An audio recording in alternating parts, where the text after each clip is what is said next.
می‌ترد که از این برتر اندیشه بر نگذرد.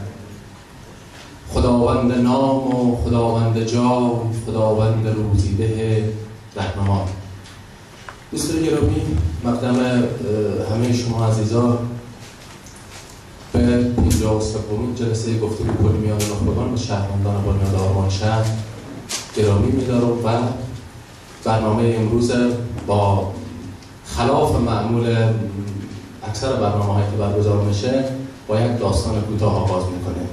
داستانی از فرانس کافکا با برگردان زنده یاد صادق هدایت. پاسبانی دم در قد برافراشته بود. یک مرد دهاتی آمد و خواست که وارد قانون بشود، ولی پاسبان گفت که اجالتا نمیتواند بگذارد کو داخل شود. آن مرد به فکر فرو رفت و پرسید آیا ممکن است که بعد داخل شود؟ پاسبان گفت ممکن است، اما نه حالا. پاسبان از جلال در که همیشه 4 تا باز بود رد شد و آن مرد خم شد تا درون آنجا را ببیند. پاسبان ملتفت شد، خندید و گفت اگر با وجود دفاع من اینجا آنقدر تو را جلب کرده سعی کن که بگذری، اما به خاطر داشته باش که من توانا هستم و من آخرین پاسبان نیستم. جلو هر اتاقی پاسبانان تواناتر از من وجود دارند. حتی من نمیتوانم طاقت دیدار پاسبان سوم بعد از خود را بیاورم. مرد دهاتی منتظر چنین اشکالاتی نبود. آیا قانون نباید برای همه و به طور همیشه در دسترس باشد؟ اما حالا که از نزدیک نگاه کرد و پاسبان را در لباده پشمی با دماغ نوک‌تیز و ریش تورتوری دراز و لاغر و سیاه دید، ترجیح داد که انتظار بکشد تا به او اجازه دخول بدهند.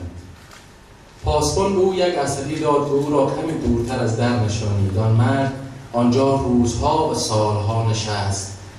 اقدامات زیادی برای این کو را در داخل بپذیرند نمود و پاسبان را با التماس و درخواستهایش خسته کرد. گاهی پاسبان از آن مرد پرسش‌های مختصری می‌نمود، راجع و مرزگون او و بسیاری از مطالب دیگر از او سوالاتی کرد، ولی این سوالات از روی بی‌اعتنایی و به طرز پرسش‌های اعیان درجه اول از زیر دستان خودشان بود و بالاخره تکرار می‌کرد که هنوز نمی‌تواند بگذارد که رد بشود. آن مرد که به تمام لوازم مسافرت آراسته بود، به همه وسایل به هر قیمتی که بود متشبث شد برای اینکه پاسبان را از راه در ببرد.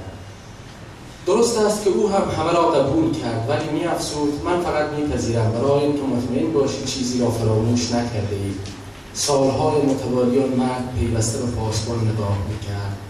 پاسبان‌های دیگر را فراموش کرد. پاسبان اولی به نظر او یگانه مانع می‌آمد. سالهای اول به صدای بلند و بی‌پروا به طالع شوم خود نفرین فرستاد. بعد که پیرتر شد اکتفا می‌کرد که بین دندانهایش غرغر بکند.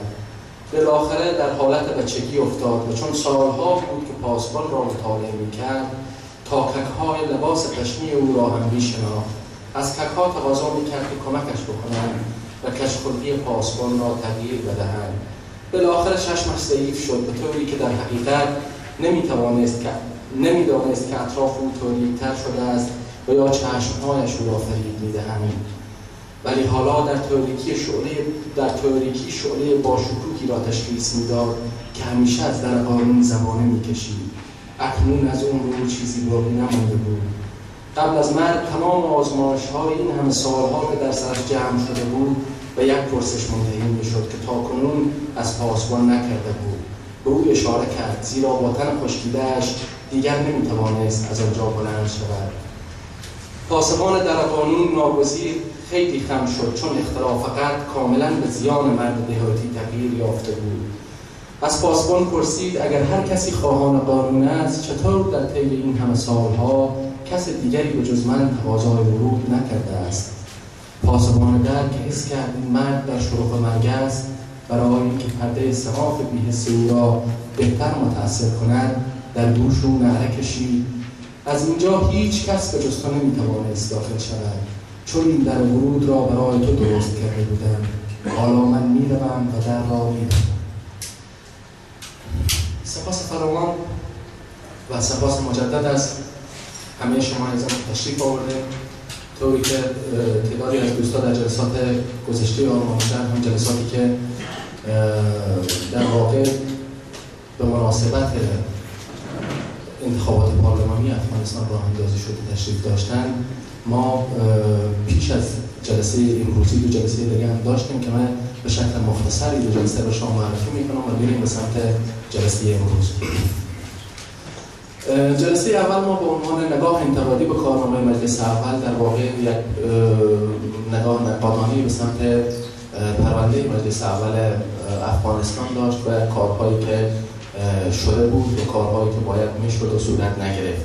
و در جلسه دوم این سلسله برنامه‌ها با عنوان نقدی بر ساختار شورای ملی در افغانستان، در واقع جایگاه شورای ملی افغانستان در قانون اساسی کشور و همچنین رابطه پارلمان افغانستان با دیگر قوای کشور و تاثیرگذاری پارلمان بر مسائل کلان و مهم مملکتی مورد بحث و بررسی قرار گرفت و ما در مورد امروز وارد اصل بحث میشیم که اون بحث در واقع صحبت‌های نامزدای این دور انتخابات خواهد بود و همچنین سوال‌های شما عزیزان که از این دوستا خواهید داشت.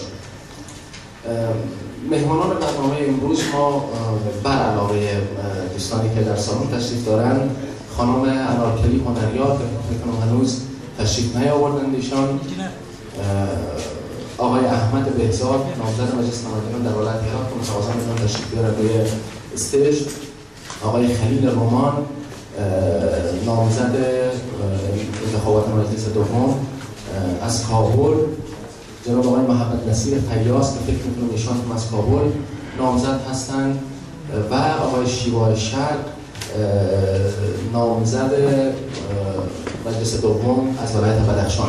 من از دوستایی که نام نمی‌خوام تقاضا می‌کنم تشریف بیارن روی استیج.